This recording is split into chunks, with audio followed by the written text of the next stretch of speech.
Munnuru Kapu finance corporation ఏర్పాటు చేయాలని రాష్ట్ర అధ్యక్షులు కొండా దేవయ్య పటేల్ ప్రభుత్వాన్ని డిమాండ్ చేశారు.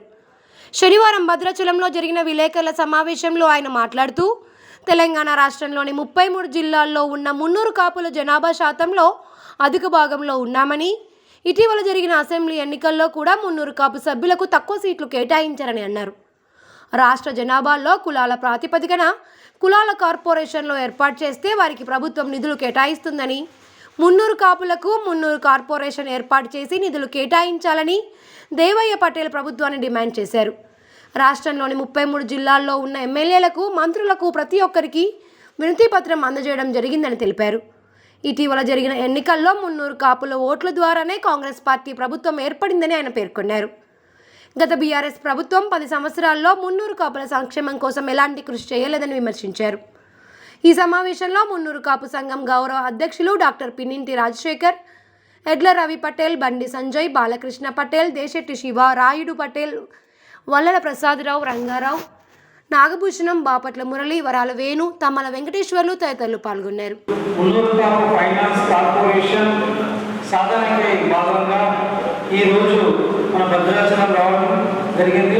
ఇక్కడ ఉన్నటువంటి ఎలక్ట్రానిక్ ప్రింట్ మీడియా జర్నలిస్టులు, అలానే జిల్లా అధ్యక్షులు, కార్యవర్గ సభ్యులకి మున్నూరు కాపు రాష్ట్ర సంఘాల ధన్యవాదాలు తెలియజేస్తూ, ఈ యొక్క రాష్ట్రంలో బీదలు, మున్నూరు కాపు బీద వారికి అవసరమైనటువంటి మున్నూరు కాపు ఫైనాన్స్ కార్పొరేషన్ ఏర్పాటుకై రాష్ట్రంలో ఉన్న అన్ని సంఘాలు ఒకే ఒక నినాదంతో, ఒకే ఒక లక్ష్యంతో ఈరోజు 33 జిల్లాల ప్రెస్ మీట్ కార్యక్రమం జరిగింది. అందులో భాగంగా ఈరోజు ఇది 14వ జిల్లా, చైతన్యకరమైన జిల్లా భద్రాచలం రావడం జరిగింది. ఏదైతే మన రాష్ట్రంలో అధిక జనాభా ఉన్నటువంటి మున్నూరు కాపులకి ఈ ప్రభుత్వం ద్వారా ఎలాంటి, అంటే గత ప్రభుత్వం కానీ గత 10 సంవత్సరాలుగా రాష్ట్ర సంఘాలు, జిల్లా సంఘాలు, మండల స్థాయి సంఘాలు మున్నూరు కాపు కార్పొరేషన్కై ఎన్నో పోరాటాలు చేసింది. వినతి పత్రాలు ఇచ్చాము, దీక్షలు చేశాము, దర్శనాలు చేశాము. 9 సంవత్సరాల గత ప్రభుత్వం మున్నూరు కాపుల్ని కేవలం ఓట్ల రూపంలో మాత్రమే వాడుతుంది తప్ప ఎక్కడ కూడా మున్నూరు కాపు కార్పొరేషన్ ఏర్పాటు చేస్తామని చెప్పడమే తప్ప కానీ మున్నూరు కాపుని చేయలేదు గత ప్రభుత్వం. ఎందుకంటే ఎన్నికలు రాగానే కార్పొరేషన్ ఏర్పాటు చేస్తామని చెప్పడం, దానికి మనం ఏదో ఆశపడి ఆ ప్రభుత్వాన్ని మన అప్పుడు ఉన్న కులబాంధులు, లోకల్ కులబాంధులు సపోర్ట్ చేయడం, ఇలా 9 సంవత్సరాలుగా ఈ కాలయాపన చేస్తూనే జరిగింది. కాబట్టి ఇక ఈ కాలయాపన మనం వేట్ చేయాలి. ఎందుకంటే ఇప్పటికే మున్నూరు కాపులు రైతులు అంటే మున్నూరు కాపులుగా ఉండేది. కానీ ఇప్పుడు ఏమైతుందంటే గ్రామస్థాయి కులబాంధువులు కౌలు రైతులు అవుతున్నారు. ఎందుకంటే పంట నష్టపోయి అప్పుల పాలై ఉన్న భూమిని అమ్ముకొని ఈ రోజు ఆ అప్పులు తీర్చి రాజు కౌలు తీసుకొని మళ్ళీ వ్యవసాయం చేస్తుంది తప్ప మా మున్నూరు కాపులకు వ్యాపారం లేదు.